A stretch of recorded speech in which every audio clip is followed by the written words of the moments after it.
Hi folks, this is Shelley Dillent with Shelley Dillent Media. Welcome back to my YouTube channel.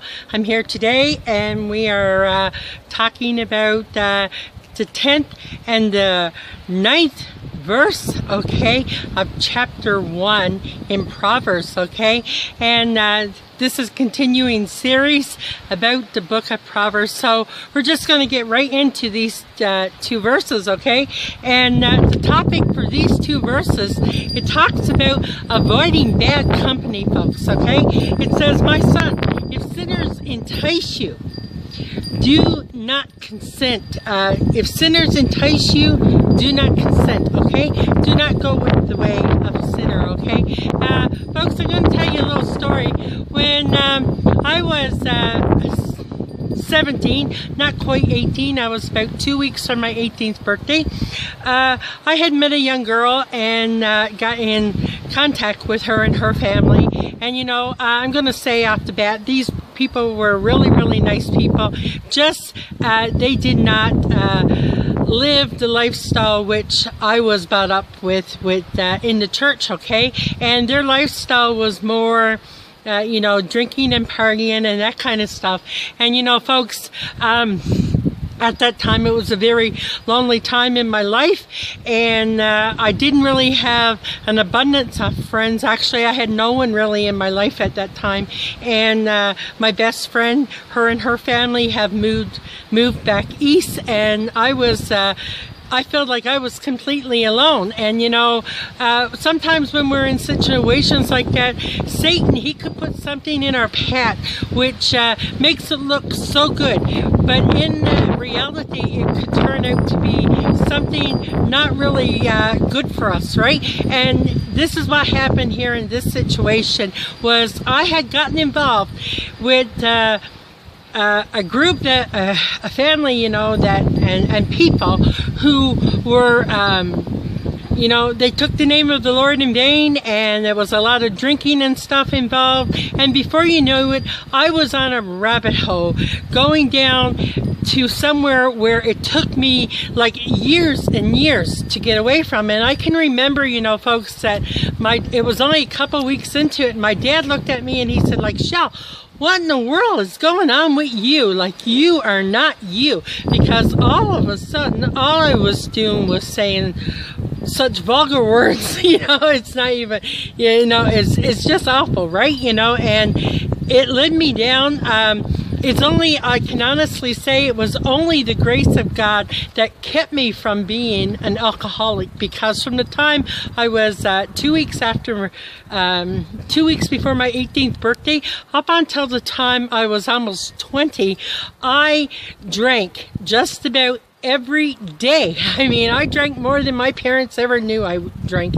And I actually used to keep a bottle of vodka, you know, in my bedroom closet, you know, and that's how bad things got, you know. When things were going not so hot for me, I was constantly drinking, and, you know, that's the kind of company that God wants you to stay away from. He doesn't want us to be involved, because I'm going to tell you, folks, we can have great intentions, and we could go around and we could think, oh, well, you know what?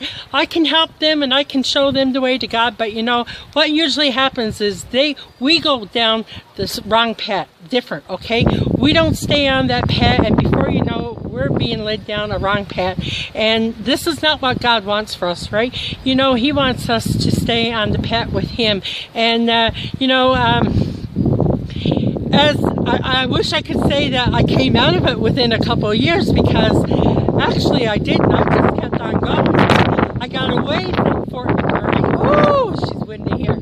But I got away from Fort McMurray, and I eventually met the man who was to become my husband. And, you know, the Bible says, you know, do not be unevenly yoked. And I should have listened, but, you know, I didn't. And I'm not going to say, because, you know, I have 2 wonderful children with this man. But as I was in that relationship,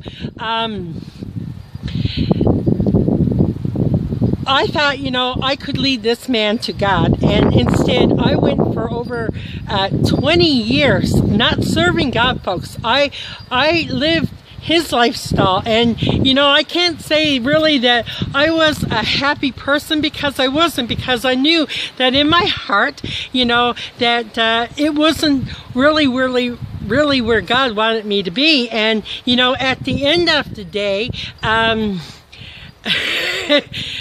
what ended up happening and destroying actually my marriage was that people, you know, that was with us had entered into our home and entered into our lives, and this circle just kept going around and around until finally we just couldn't do it no more, and a whole lot of trouble ended up coming into our home, right? You know, by having the wrong people. And you know, God wants us to stay away from bad company. It's his commandment. It's in Proverbs chapter 1. Like I said, Proverbs is coming out kicking and screaming, okay? It's telling us right off the bat what we should do. And you know, we really have to be careful, folks, what company that we're keeping, because you know, we think, right? We're thinking in our minds that we can lead people to God, but a lot of times they lead us down the wrong path, right? And God knows this. He knows that, you know, we're weak individuals, really. Humans are weak individuals, right? And you know, Satan, he hasn't changed his tactics one little bit. He's all about deception and stuff, and you know, he deceives us into thinking things that we wouldn't normally think, right? So anyway, this is Shelley DeLint with Shelley DeLint Media. Be careful, folks, of the company that you're keeping. Stay on track with God, because you know, he's coming back very soon, and we have to keep our guards up all the time, right? Anyway, if you haven't subscribed to my channel before, please do. I've got more videos coming, and we're going to be finishing this off in the next video, okay? We'll be finishing off chapter 1. Anyway, folks, take care. I pray God's blessings upon you, and take care and have a great day. Bye-bye.